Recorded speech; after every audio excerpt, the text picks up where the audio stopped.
tu es en train de faire ta thèse, tu t'es rendu compte que c'est difficile de s'organiser, d'être productif tous les jours, d'accomplir un petit pas chaque jour et tu finis par procrastiner car tu as beaucoup de boulot. Si c'est le cas, cette vidéo est faite pour toi. Je vais y partager 10 conseils pour que tu arrives à mieux t'organiser. Donc, bienvenue sur ma chaîne, je m'appelle Cyprien. J'ai commencé mon doctorat dans le domaine des neurosciences aux Pays-Bas. Et là, je suis dans ma première année. Et dans cette vidéo, je voulais te résumer le livre Zen to Dawn, qui est un livre très rapide à lire. Il fait moins de 200 pages. Et l'auteur donne 10 conseils, 10 habitudes à développer pour mieux s'organiser. Il recommande de développer chacune des habitudes lentement mais sûrement. Et l'avantage de ce livre, c'est qu'il est porté beaucoup sur l'action. Donc au lieu de toujours penser, trop planifier, etc., il va te dire, il faut que tu fasses ça, il faut que tu fasses ça, il faut que tu fasses ça. Et avec ces conseils-là, tu vas mieux réussir. Donc ce livre est très sympa, je te le conseille. Donc je te mets le lien dans la description si tu veux te l'acheter sur Amazon. Il coûte 7 €, donc c'est pas très cher pour ce bouquin. Et il vaut vraiment le coup.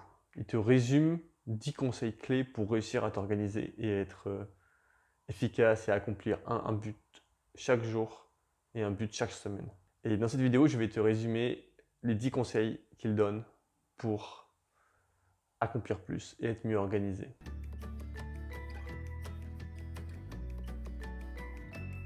La première habitude est de collecter et de recueillir. L'idée est d'acheter un carnet ou d'utiliser une application de prise de notes. Je te conseille Notion. Je vais faire une vidéo dans le futur où je vais parler plus de ça, donc si tu es intéressé, abonne-toi pour ne pas louper mes futures vidéos. Et l'idée du coup, dès que tu as quelque chose dans ta tête, une idée de projet, une tâche que tu dois faire, un conseil que quelqu'un te donne, un protocole à faire ou quoi que ce soit, tu vas l'écrire. Tu écris toujours. Dès que tu as quelque chose dans ta tête, tu l'écris. Et le mieux, c'est de pouvoir le recueillir à un seul endroit. Un carnet, un peu un carnet to-do list qui contient toutes les tâches que tu dois faire et toutes les tâches auxquelles tu dois penser, etc. Donc dès que tu vas avoir une tâche, au lieu de la garder dans ta tête et te dire j'y penserai plus tard, tu la notes.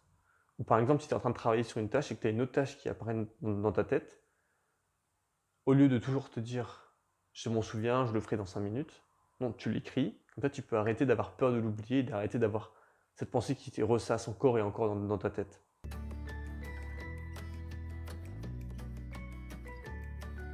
La deuxième habitude, c'est de scruter. Prendre des décisions rapides sur tout ce qui est noté dans ta boîte de réception. Tout ce qui est noté dans ton carnet, dans ton système d'organisation, tu dois servir à quelque chose. Tu dois faire quelque chose avec. Si tu n'as pas d'action à faire avec, peut-être qu'il ne devrait pas être dedans. Donc l'idée, c'est que tu vas regarder, tu vas te dire, ok, j'ai cette tâche-là, est-ce que je vais la faire bientôt ou est-ce que je ne vais pas la faire? Si tu décides de ne pas la faire du tout, tu la supprimes du carnet. Tu dois toujours agir sur ce que tu as noté. Si tu notes des choses mais que tu ne fais rien dessus, ça s'appelle de la procrastination sur ce que tu as noté. Tu es juste en train de procrastiner des choses que tu notes.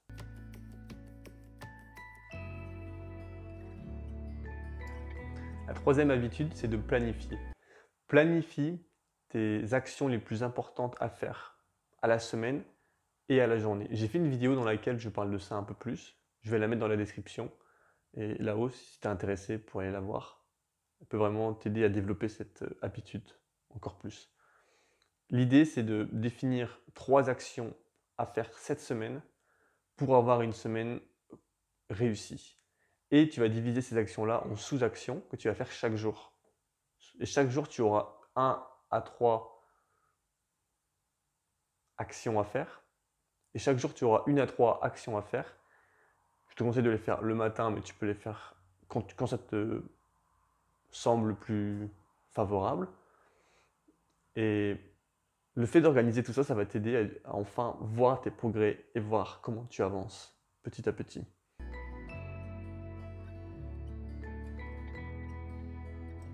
Much of the stress that people feel doesn't come from having too much to do. It comes from not finishing what they have started. La quatrième habitude est de faire. Tu dois agir sur chacune des actions que tu as définies dans l'habitude 3. Et lorsque tu agis, il faut agir intelligemment. Donc tu t'assois, tu vas faire du deep work. J'ai fait plusieurs vidéos dans ma chaîne dans lesquelles je parle de ça. Je te conseille d'aller les voir. Et l'idée, c'est que tu t'assois, tu enlèves toutes les distractions, tu enlèves ton téléphone, tu enlèves tes emails, si tu peux, tu enlèves Internet, et tu vas te concentrer seulement sur une tâche pendant un temps donné, par exemple 1 heure ou 30 minutes. Et une fois que tu as fini cette tâche-là, tu passes à autre chose. Et tu fais une autre tâche dans laquelle tu vas te concentrer aussi à 100%.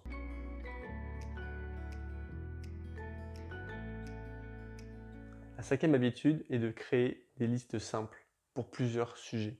Donc au lieu d'avoir dans ton carnet seulement un seul truc où tu écris toutes tes actions à faire, tu vas les diviser en différentes tâches.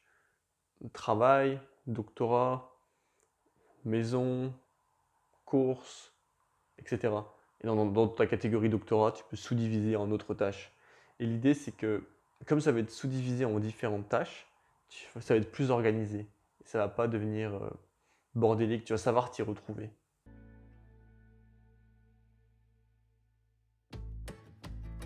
La sixième habitude, c'est d'organiser. À chaque fois que tu as une nouvelle tâche qui arrive, à chaque fois que tu as une nouvelle chose à faire, tu vas l'écrire dans ton système. Donc tu vas prendre ton carnet, tu vas regarder où tu dois la mettre et tu vas la noter là où elle devrait être.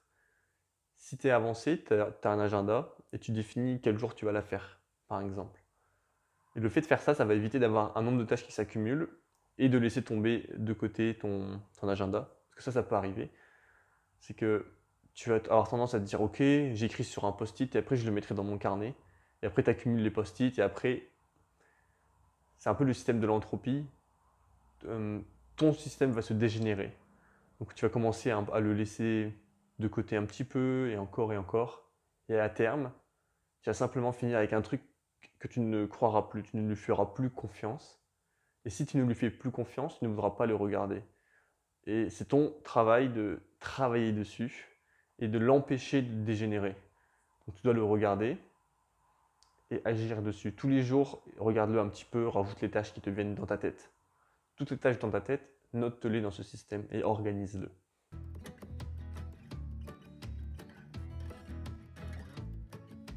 La septième habitude à développer, c'est d'examiner. L'idée est de faire chaque jour un check-up de ce que tu as accompli aujourd'hui et de ce que tu n'as pas réussi à accomplir. De le faire aussi chaque semaine. Qu'as-tu réussi à accomplir cette semaine? Que vas-tu devoir accomplir la semaine prochaine? Tu peux aussi le faire pour le mois, pour l'année. Et chaque objectif du jour, de la semaine et du mois doit être lié à tes objectifs annuels et pour les années à suivre. Donc l'idée est de toujours vérifier ce que tu fais chaque semaine, définir de nouveaux objectifs. Et si oui ou non, tu as réussi tes objectifs. Ça permet de quantifier ce que tu fais et de progresser chaque jour. L'idée, c'est pas de réussir à 100% tout ce que tu avais planifié. Car ça va être dur de réussir à 100% tes objectifs. Même si tu y arrives à 50%, c'est déjà un progrès car tu sais ce que tu as réussi.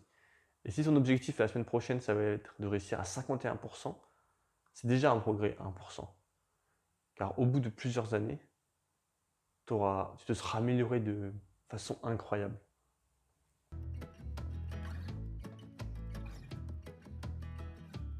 Einstein disait que tout doit être rendu aussi simple que possible, mais pas plus simple. La huitième habitude à développer est de simplifier. Enlève toutes les tâches qui ne sont pas obligatoires, qui ne sont pas nécessaires. Donc, avant de faire une tâche, pose-toi toujours la question, est-ce que cette tâche est utile? Est-ce qu'elle va m'apporter quelque chose ou est-ce que je la fais simplement pour procrastiner ou parce que c'est plus facile que faire une autre tâche qui est plus importante?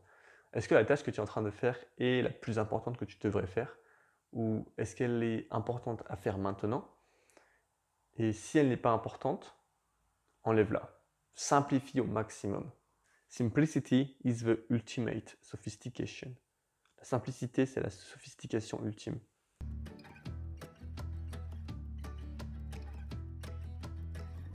La neuvième habitude, c'est de développer des routines. Développe une routine que tu vas faire chaque matin, une routine que tu vas faire chaque soir, après le travail, etc. Développe aussi des routines à la semaine. Par exemple, si tu fais du sport, chaque semaine, tu as l'habitude, c'est une routine au final. Chaque semaine d'aller à ton sport, c'est une habitude, c'est une routine. développe-en pour ta vie personnelle. Par exemple, peut-être que tu as envie de regarder des documentaires chaque semaine, 1 heure pour apprendre sur un sujet, ou tu as envie de faire des choses comme ça. Fais-le. Développe de nouvelles habitudes, ça peut être sur n'importe quel sujet, quelque chose, une compétence que tu as envie de développer, des choses que tu as envie d'apprendre, etc. Juste développe des compétences dessus et prends l'habitude de développer des routines dessus.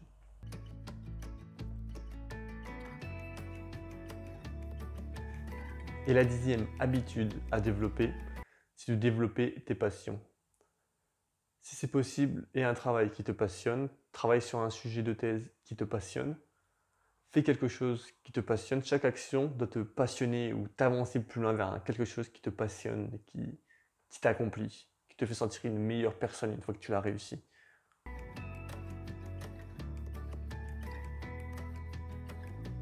Donc 8 conseils pour réussir à développer des habitudes. Dis-le publiquement, pratique, motive-toi, connais ton pourquoi, traque, chaque jour prends note de si oui ou non tu as réussi, soutiens, fais-le avec quelqu'un, récompense-toi, n'oublie pas de le faire, mets-toi des rappels pour ne pas oublier, pense positivement, dis-toi que tu peux le faire et si un jour tu rates, dis-toi que c'est ok. C'est ok de rater une fois, juste dis-toi, je ne raterai pas 2 fois d'affilée. Donc tu continues encore à essayer de le faire.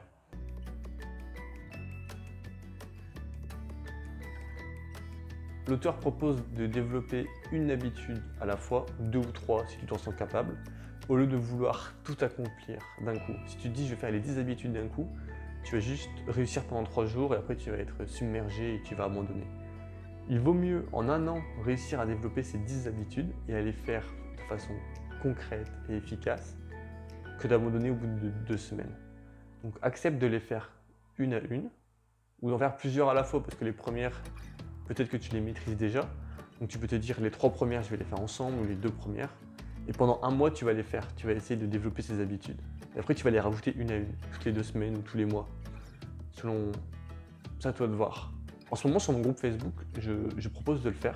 Donc là le mois de janvier, on se développe sur la première habitude, de toujours noter ce qu'on a en tête. Et dans les semaines à venir, chaque mois ou chaque 2-3 semaines, selon comment on le sent, on va faire une nouvelle habitude. Donc je te propose de rejoindre le groupe Facebook qui est dans la description. Et si cette vidéo t'a plu, abonne-toi, donne-moi un like. Si ce livre t'intéresse, comme je l'ai dit en début de vidéo, je l'ai mis dans la description pour que tu l'achètes sur Amazon. Et je te dis à la semaine prochaine. Ciao.